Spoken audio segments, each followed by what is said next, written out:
जादों दिनैहाय नोंथांमोना बिपिएफ दोलोआव मदद होनो होननानै आवगायबोबाय साबेसे मददगिरि नोंथांमोना फैखो आरो मा जाहोननि थाखाय फैखो? माने जोङो सिगां समावथ' जोङो माने इउपिपिएलआव दङमोन।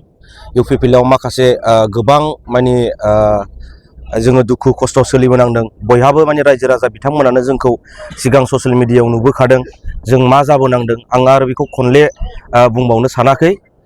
दिनै जोङो जिखुनु डक्टर सांग्रां ब्रह्म सारनि लिडारशिपआव दैदेननायाव दिनै जोङो 200निबो बारा जोङो बेवहाय जयनिं जाबाय। जों गासै माने चिरां दुवार नि सेंग्रा जोहोलावफोर बेजों लोगोसे माखासे गार्जेन बिथांमोन जों जयैनो खौसे जानानै दिनै बिपिएफ हान्जाखौ बा हाग्रामा महिलारि सारनि दैदेननाय हान्जाखौ जोङो सापर्ट होनो होननानै सिगाङावबो जों सापर्ट होबोनायजों लोगोसे आरो दायो जोङो फर्मेलि जयेन जानानै जोङो मैखोम खामानि मावनो 14 चिरां दुवारखौ जोङो एकदम गोसो मोदोम जिउ होनानै देरहासार होनो थाखाय जों फैबाय थानाय एसेम्बलि इलेक्सनाव जेरैखि जाया जोङो मोनब्रै समस्तिनि गेजेराव बयनिफ्रायबो बांसिन देरहाहोनानै जेन जोङो 37 नं सिडली समस्तिखौ देरहासार होनो हायो बिनि थाखाय जों खामानि मावनो थाखाय साखाफारा जादों।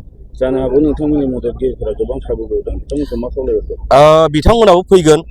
बिथांमोनाबो माखासे टेकनिकेल उसुबिदा आरो बिथांमोना माखासे सानस्लाबनो हायियाव बायदिसिना एसे माबायाव बिथांमोना थाथ'दों।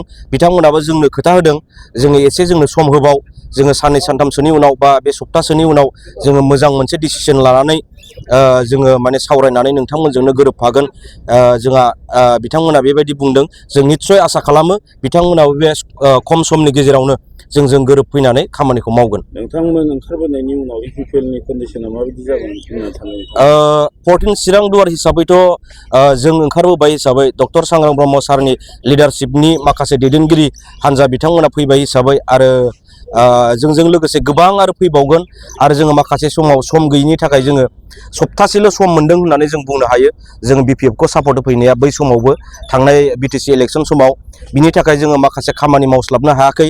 रायजो राजाफोरखौ जोङो बुजायख'नो हायाखै माब्रैनि थाखाय मा जाहोननि थाखाय बोरै जोङो बिपिएफ हान्जाखौ सापर्ट होफैदों बिनि थाखाय जोङो बुजायख'नो हायियाव निस्सय जोङो एसेबाबो खमि जानानै जोङो 430 भटआव जेननो गोनां जादों। बेखायनो एबार जोङो रायजो राजाफोरखौ मोजाङै हाबनानै जोंनि बेसेबांसो कर्मि दङ आरो जोंनि सापर्टारफोर दङ आरो जोंखौ मोजां मोनग्रा रायजो राजा बिथांमोन दङ बिथांमोननि सिगाङाव जोङो हाबै रायजो राजानि गेजेराव हाबनानै जोङो मोजाङै बुजायनानै जोङो खौसेयै ज' हाग्रामा महिलारिखौ देरहाहोनायनि खामानिखौ मावगोन। नोंथांमोना इउपिपिएलआव सरकारनि समाव गोबां मदद मोनदों आरो खामानि मावदों। बबे मोनसे एंगेलाव नोंथांमोना ओंखारबोनो गोनां जादों?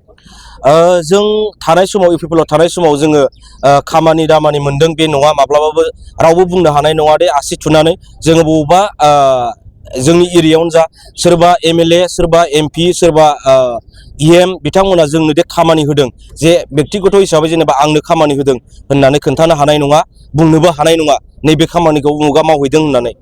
न' डाउट जोङो एसे खामानि मावो हिसाबै सोरनिफ्रायबा लानानै सोरनिबा खामानिखौ जों मोनसे मोननै बायनानै मावदों मोनथाम मोनब्रै खामानि जों बायनानै मावदों। खिन्थु सोरबा इएम सोरबा एमएलए सोरबा एमपिनिफ्राय जोङो डाइरेक्टलि नैबे खामानिखौ मावहैदो होननानै हरजानाय खामानि जों मोनसेबो मावाखै आरो जोङो थैस' थांस' जोङो इउपिपिएलआव जिउ मोदोम गोसो होनानै खामानि मावबोदोंमोन। जोङो खामानि मावबोदोंब्लाबो जोंखौ बिथांमोना जोंखौ माब्लाबा मोजां मेगनजों नायाखै जायनि थाखाय जोङो दुखु मोननानै गोसो सिङावल' थायोमोन। नाथाय जोङो सुजुग आरो सुबिदा मोननायनि जाहोनाव जोंनि डक्टर सांग्रां ब्रह्म सारनि लिडारशिपआव जा सारखौबो थगायबाय गासैखौबो थगायजोबनायनि थाखाय जोंबो दुखु मोनफानानै जोंबो सांग्रां सारनि दैदेननायावनो जयै फैनानै दिनै बिपिएफ हान्जाखौ जों सापर्ट होनो फैबाय। Thank you.